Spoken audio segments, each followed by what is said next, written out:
Pertarungan setengah hati di Laut Cina Selatan.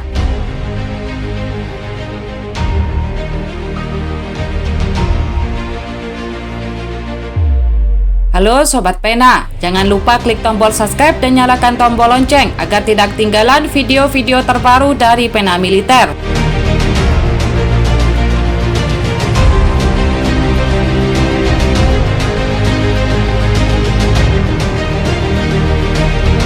Dilansir dari laman berita resmi sindonews.com, sejak 2012, Cina telah membangun 20 pulau di Laut Cina Selatan LCS.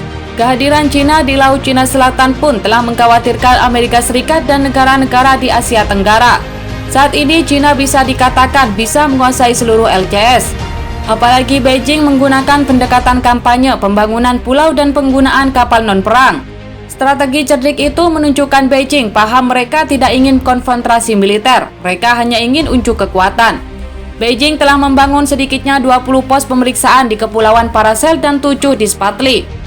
Mereka juga sedang berekspansi membangun pos pemeriksaan di Scarborough Shoal. Baik Kepulauan Paracel, Spratly maupun Scarborough merupakan 2/3 dari teritorial yang diklaim di LCS. Cina beranggapan bahwa negara besar bukan hanya mereka yang berjaya di daratan. Kesadaran maritim benar-benar dibangun oleh Cina. Mereka berpegang teguh kalau yang menguasai maritim maka otomatis akan menguasai dunia. Kesadaran Cina itu setelah mereka menyadari perlu memperluas pasar untuk menyeimbangkan pertumbuhan ekonomi di dalam negeri. Langkah permainan Amerika Serikat di Laut Cina Selatan juga terbilang sangat terlambat.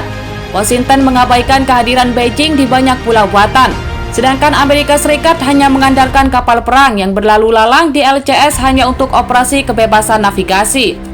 Jika terjadi konflik, Cina biasa menguasai LCS dalam 1 hari, kata Ketua Program Asia Tenggara di Center for Strategic and International Studies, Greg Polling, dilansir South China Morning Post. Cina telah mendominasi Laut Cina Selatan, sedangkan Amerika Serikat tidak. Cina pun sebenarnya menghindari konflik militer dengan Amerika Serikat, katanya. Imbas dari konflik Laut Cina Selatan bukan hanya bagi negara di Asia Tenggara. Konfrontasi itu pun bisa meluas hingga Jepang dan Taiwan. Itu juga sangat disadari oleh Amerika Serikat dan Cina. Permainan konflik kedua kekuatan dunia pun mengarah pada menjadikan LCS untuk pengujian pesawat nirawak, senjata hipersonik dan memamerkan kemampuan misil baru. Dengan begitu, konflik LCS kerap disebut sebagai Contest of Wills. Itu fokus kalau mereka tidak ingin berkompromi mengenai kedaulatan. Mengapa kedua negara tetap membangun jalur komunikasi di Laut Cina Selatan?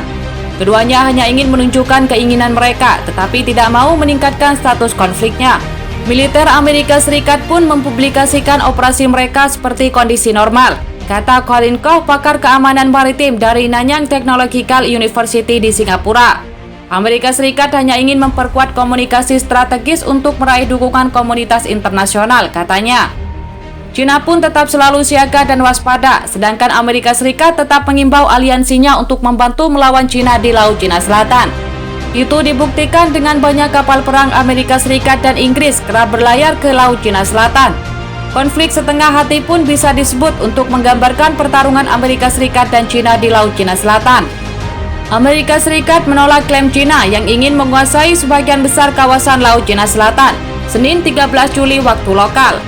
Langkah tersebut mendapatkan kritikan keras dari Beijing yang menyatakan Washington berupaya meningkatkan ketegangan di kawasan. Hubungan antara Amerika Serikat dan Cina kembali memanas di tengah wabah virus corona COVID-19. Presiden Amerika Serikat Donald Trump menuduh Cina sebagai biang menyebarnya COVID-19 ke seluruh dunia. Amerika Serikat juga tidak senang dengan campur tangan Cina dalam sistem pemerintahan Hong Kong dan bagaimana Cina memperlakukan umat Muslim Uighur. Jadi bagaimana menurut Anda? Silahkan tulis di kolom komentar.